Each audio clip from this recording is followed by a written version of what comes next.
Merci, Madame la Sénatrice, ma chère Victoire, Monsieur le Président de la cellule économique régionale de Guadeloupe, Monsieur le Secrétaire général aux affaires économiques, Madame la représentante du préfet de la Martinique. Je voudrais également saluer les présidents des cercles de Martinique et de Guyane, vous dire combien nous sommes heureux de vous accueillir ici en Guadeloupe.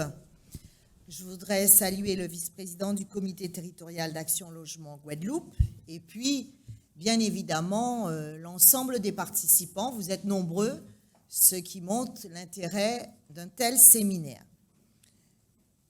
C'est tout naturellement que la région est là ce matin pour effectivement représenter la collectivité régionale avec notamment la présence des autres partenaires institutionnels, puisque vous savez que la région a en charge le développement économique et que la région va suivre de très près les travaux que vous menez au sein de ces 3 cellules économiques régionales de la construction. Parce que d'ores et déjà, dans nos compétences, il faut savoir qu'on s'implique beaucoup sur ces questions de prévention des risques naturels, aussi bien en investissement, lorsqu'on lance des programmes importants de conformité des établissements scolaires, des ouvrages d'art, par exemple. Vous êtes amenés, pour certains, aussi bien les architectes que les entreprises, à intervenir dans le cadre des appels à projets ou le lancement de procédures de marché. Mais aussi, nous entendons, au travers effectivement de ce sujet, de venir sur l'aspect formation pour avoir des équipes opérationnelles. Et donc, on accompagne aussi bien au travers des plans de formation pour les acteurs publics et les professionnels, mais aussi on sensibilise beaucoup le grand public sur ces sujets en termes d'approche préventive. Alors, dans ce domaine, il nous semble effectivement important que soient menés des travaux, à la fois pour une meilleure adaptation des normes de construction, pour surtout aussi une meilleure maîtrise des coûts de construction, parce que ça va notamment interroger les cadres normatifs et réglementaires qui sont souvent malheureusement peu adaptés dans nos régions. Et puis, il faut aussi ouvrir cette diversification des choix dans les matériaux de construction au moment où nous savons tous qu'il y a une pénurie et il ne faut pas qu'on soit, je dirais, enfermé et dépendant vis-à-vis de certaines matières premières.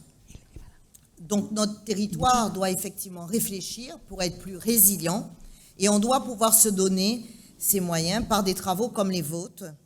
Et croyez bien que nous allons poursuivre cette collaboration. Je vous félicite d'avoir pu regrouper les 3 cellules, de travailler ensemble.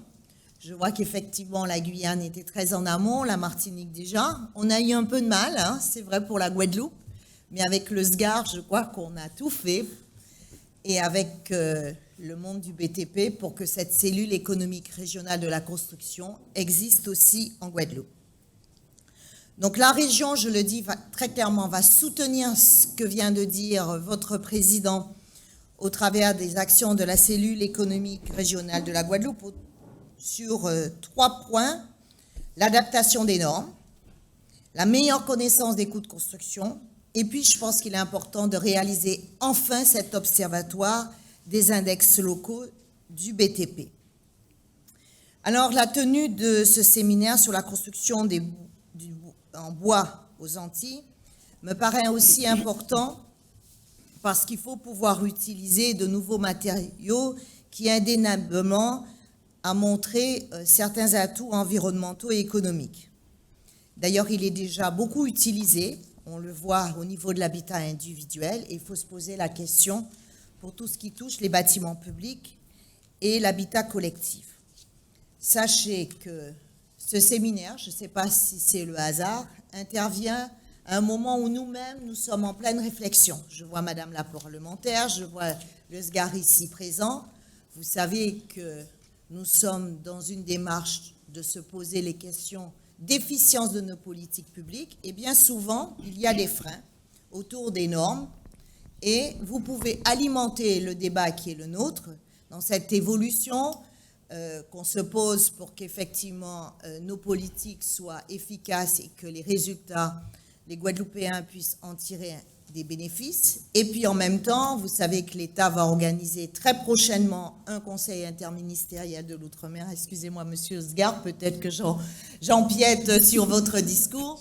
Et je pense que les conclusions des travaux de ce matin peuvent être utiles dans les débats qui auront lieu entre les collectivités et l'État à ce sujet. Et puis, plus globalement, il y a un moment donné, effectivement, je pense que la sénatrice aura besoin d'avoir ces éléments parce qu'elle peut être amenée dans cette démarche de simplification, dans cette démarche d'adaptation, dans cette démarche de prendre en compte la loi de différenciation.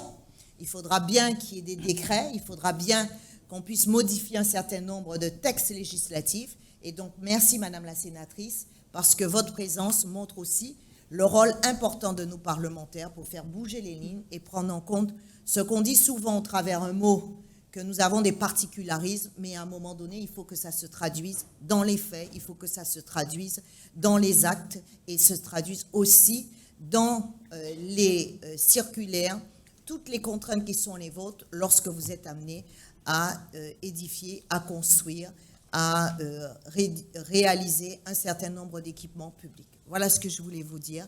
En tout cas, je vous souhaite un très bon séminaire et j'aurai beaucoup de plaisir à lire vos travaux pour nourrir ma propre réflexion. Merci à vous. Merci pour ces travaux.